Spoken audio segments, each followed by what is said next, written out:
그래서 축토를 보면 축은 이 세모의 역할인데 얘는 무슨 일을 하는 애예요?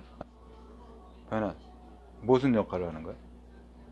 축은 그때 진술축미 설명했잖아요, 저번 시간에. 그 진술축미는 무슨 역할을 해요? 진술축미는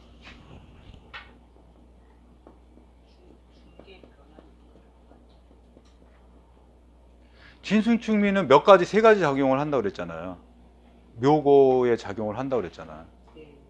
그 진술축미는 여기서 수의 영역에서 축은 수를 목으로 바꿔주는 역할을 하는 거예요.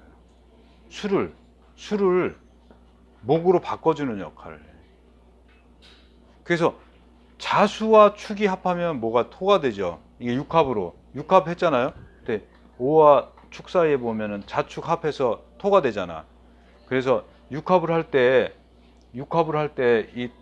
이게 토, 그 다음 뭐예요? 육합 토 다음에 예? 인해인데 뭐야? 목이 되잖아. 이게 토. 그럼 뭐예요? 그 다음에 화. 그 다음엔 금. 수. 그 다음에 불변하는 거잖아요. 그러니까 뭐예요? 목이 자라는데 안정적인 역할을 하는 거야. 토. 목이 바탕이 있어야 자랄 거 아니야. 그러면 목 일간들은 갑이나 을 일간들은 축을 보면 어떻겠어요? 좋죠. 근데 자수가 또 오면, 아니 이 갑을 일간들이 축을 보면 좋잖아요. 근데 자수가 같이 오면 더 행복한 거죠. 자축 합해주니까. 근데 여기에 정관이든 지지든 상관없이 토, 목, 화잖아. 화가 오면, 천간이나 지지에 화가 오면 이거는 귀해지는 사주가 되는 거죠. 좋아지는 사주가 되는 거지. 왜? 바탕이 서서 수도 있고 화도 있어. 그럼 목이 도움도 받고 내가 활동하는 것도 원만하게 할 수 있잖아요. 활동의 크기도 커졌어. 그럼 뭐 좋은 거 아니에요? 사주로? 근데 이게 충형을 안 받고 합이나 충형 뭐 이런 그 오행의 변화를 안 받고 그냥 변화 없이 이렇게 된다면 너무 행복한 사주가 되는 거죠. 그죠? 그 사회생활 할 때 우리가 얻어지는 성과가 엄청 좋은 사주가 되는 거죠. 일렬로 쓴 거니까. 일렬로 쓴 게 좋은 거예요. 그러니까 이렇게 쓰든 이렇게 쓰면 좋은 사주야. 그죠? 아니 상식적으로도 그러지 않아요? 내가 인성이라는 게 권한인데 권한도 있고 도움도 받고 내가 활동도 잘하고 그러면 뭐 좋은 거 아니에요?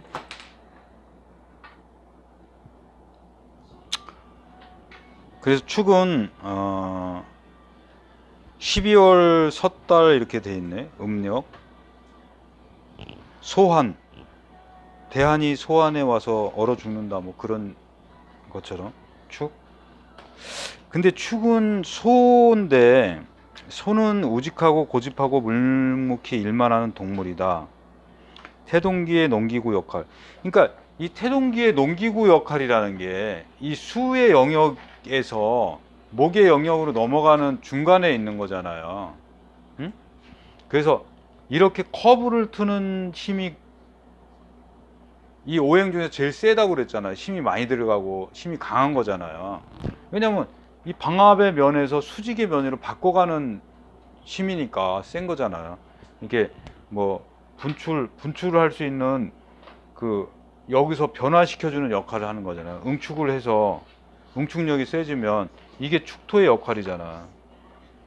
바꿔주는 역할. 그래서 축토의 힘이 꾸준하고 묵묵하지만 세다. 그 실질적으로도 일지축을 가진 사람이 힘이 세. 아닌 분도 가끔 있어요. 일지축 중에 힘이 좀 약한 분도 있어. 근데 세야 되는데 이 논리가 안 맞네. 근데 보통 축을 가진 분들이 세거든요. 근데 그럴 수도 있죠. 그게 그 순행한다면, 연재에 있더라도 순행한다면 그 소띠들이 힘이 셀 수 있지. 비교적 덩치가 크고 뭐 이렇게 그 축이면은 이게 수에서 올라가는 거니까, 일지면 어디 있는 거야? 허리 부분이거든요. 허리 부분이 좀 크기가 클 수 있는 거지, 축이면. 그 신축 그러면 어떻게 되는 거야? 신축 그러면 이렇게 생긴 사람인가? 신축? 그죠? 신은 이렇게 응축되는 힘이잖아. 축은 부풀리는 힘이잖아. 그러면 천간에는 이렇게 신이 있으면 수렴하니까 이렇게 작아질 거 아니에요? 여기는 축이니까 목으로 확대되잖아요. 형상으로 볼 때. 그래서 이런 형상적인 것도 유추를 하려면 개념을 두견신지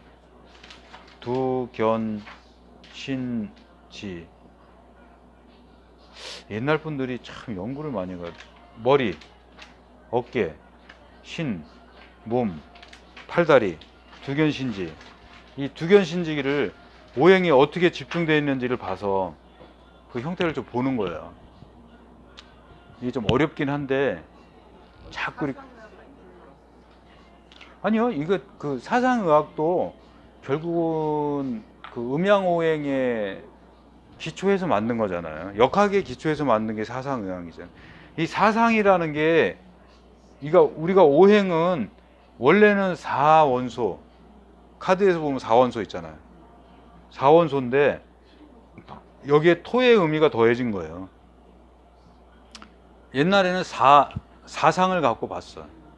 사상을 갖고 원소가 4개만 있다. 근데 뭔가 자꾸 잘 안 맞아. 그게 뭔가 찾아보니까 이게 토. 그래서 이게 오행이구나. 그 오행을 찾고 나서 한참 또 헤매다가, 근데 오행인데 왜 잘 안 맞지? 보니까 음양이라는 게 또 있는 거야. 이게 음양이라는 게, 그러니까 밑에부터 이렇게 알아간 거죠. 그러니까 얼마나 한 이론을, 그래서 태동기 농기구의 역할이 있다는 거잖아요. 목의 활동을 주어지니까. 그래서 보통 보면 태반 자궁의 그 아기 집 같은 거 있잖아요, 여자분들. 그 다음에 보육센터, 창업 인큐베이터 뭐 이런 걸 축이라고 많이 봐요. 그래서 그러니까 수를 이게 씨라고 그랬잖아. 씨를 싹을 틔인 걸로 바꾼다. 그래서 축을 그런 용도로 많이 봐. 그래서 소가 농사일 할 때 제일 일을 많이 할 때가 언제예요? 봄에 밭 갈 때. 그래서 축을 여기다 갖다 넣었나 봐. 그죠? 밭 갈 때 일을 제일 많이 하잖아.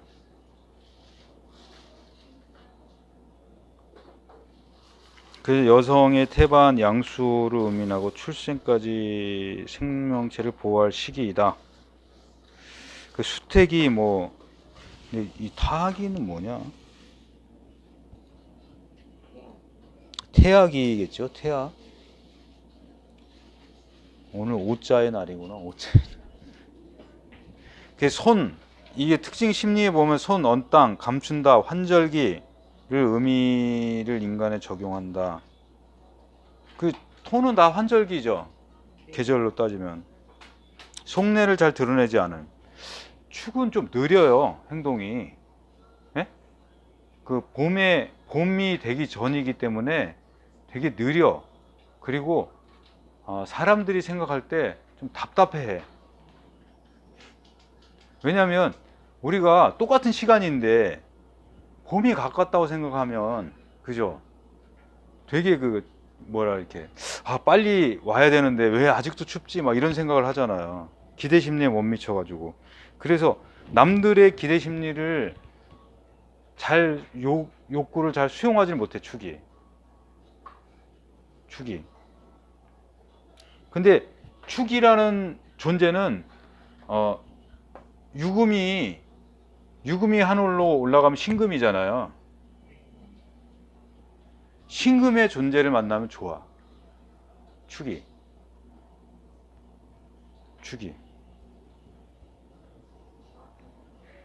보수적이고 서두르지 않고 침착함. 짐작함이 아니고 침착함이에요. 짐착함이라고 되어 있네. 고집이 세고 근면 성실함. 내면의 성향이 강하고 감정 표출을 안 한다. 천간의 음토인 기토이고 축은 열달의 수태기, 태학이, 축시의 땅이 만들어짐. 물질적으로 보면 습한 기운이 많고 축축함, 12월의 언땅, 초목의 생장의 부적합이에요. 함이 아니고. 따라서 식물의 종자나 인생의 탄생을 돕는 역할. 그래서 축을 우리가 또 뭐라고 보냐면 하수도라고도 봐요. 개천, 하수도 이렇게도 봐. 왜냐하면 겨울에 얼었던 게 녹으면 약간 질척질척 되잖아요, 땅이. 그래서 그런 때로도 봐요. 그래서 하수구로도 봐. 그러니까 하수구로 볼 때는 축의 용도 자체가 오행의 작용이 상당히 어둡게 작용되고 제한되고 뭔가 충형이나 극이나 이런 걸 많이 받게 되는 형상이겠죠. 그죠? 축이 밝으려면 어떻게 돼야 돼요? 네? 밝으려면 어떻게 해야 된다고? 빨리 봄이 와야 되죠. 축이 밝으려면 빨리 봄이 와야 돼요. 신금이 뚜렷해져야 돼. 천상의 신금이 뚜렷해지면 축도 좋아져요. 왜 그런 거야? 그 삼합 했었죠, 삼합. 이거 설명했죠. 그러니까 유금이 축에서 이렇게 사화에서 힘을 받아갖고 유금이 이렇게 가잖아요. 그러면 축의 입장에서 신금이 오면 뭘 하는 거야? 힘을 보내주는 역할을 하는 거잖아. 그러니까 좋은 거지. 그러니까 우리가 축 입장에서 축의 역할이 인을 만드는 거야, 인을. 근데 유금의 힘을 받는 거야. 그리고 자수의 힘을 바꾸는 거야, 인으로. 그렇게 돼 있죠. 그러면 축 입장에서는 유나 자가 오면 뭐가 이 인유 자 중에 누가 와야 제일 좋은 거야? 축 입장에서는 내가 축이야, 일지가. 자가 양 선생님 자, 또 응? 유 뭐가 와야 좋은 거야?